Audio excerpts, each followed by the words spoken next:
এই মুহূর্তে বালুরঘাট থেকে আমার সঙ্গে রয়েছেন বিজেপির রাজ্য সভাপতি সুকান্ত মজুমদার। সুকান্ত দা, নিউজ 18 বাংলা আপনাকে স্বাগত। নমস্কার। সুকান্ত দা, কি বুঝলেন আজকের ভোটে কি বুঝলেন? সারাদিন তো ঘুরলেন প্রচুর।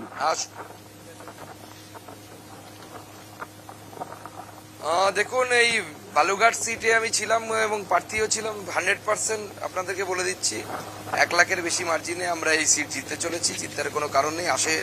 আসেও যে দুটো সিটে ভোট হয়েছে, রায়গঞ্জ আমরা জিতবো এবং এর দার্জিলিংয়ে তো টিএমসি নেই, কম্পিটিশনে কোথাও নেই। দার্জিলিং আমাদের আরো বেশি শক্তিশালী ঘাঁটি এবং ট্যালি এখন 6-0। সুকান্ত দা, গত লোকসভা নির্বাচনে 33,000 ভোটে আপনি জিতেছিলেন, কিন্তু বিধানসভার হিসেব বলছে তৃণমূল 88,000 ভোটে এগিয়ে আছে। বিপ্লব মিত্র দাবি করছেন যে 2014 রেজাল্ট আবার ফিরে আসবে।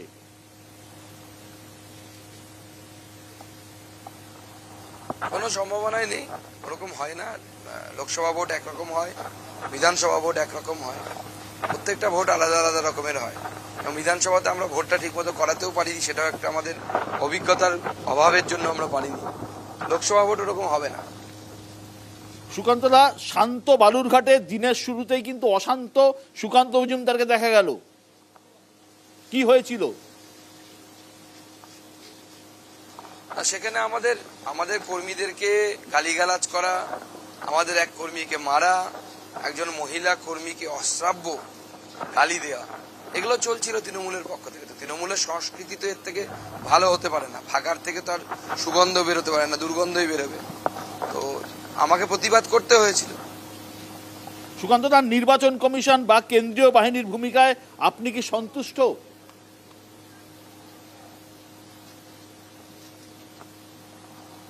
নির্বাচন কমিশন ভূমিকা ভালো ছিল, নিরপেক্ষ ভূমিকা ছিল। কেন্দ্রীয় বাহিনীকে আরো একটু অ্যাক্টিভ হতে হবে,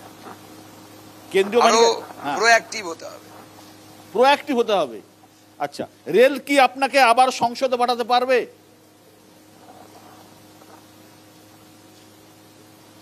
একদম। এবং দিল্লির ট্রেন চালুও করেছে, ওই দিল্লির ট্রেনে চেপেই দিল্লি যাব। আপনি যেহেতু বিজেপির রাজ্য সভাপতি, উত্তরবঙ্গে বিজেপি কি তার পুরনো জমি যা 2019 সালে পেয়েছিল সেটা ধরে রাখতে পারবে সুকান্ত দা? একদম, চিন্তার কোনো কারণ নেই। আমরা গতবার একটা মিস করেছিলাম, কানের পাশ দিয়ে বেরিয়ে গেছিল, 8,000 ভোটে অ্যাপ্রক্সিমেটলি আমরা হেরে গেছিলাম। এবার ওটাও গলতে দেবো না। আমরা সমস্ত ভাবে চেষ্টা করছি যাতে ওই দক্ষিণ মালদাটাও যেন না গলে, আমাদের হাতে আসে। অনেক অনেক ধন্যবাদ সুকান্ত মজুমদার আমাদের সঙ্গে থাকার জন্য। অনেক অনেক ধন্যবাদ সুকান্ত দা। শিবাজি দা।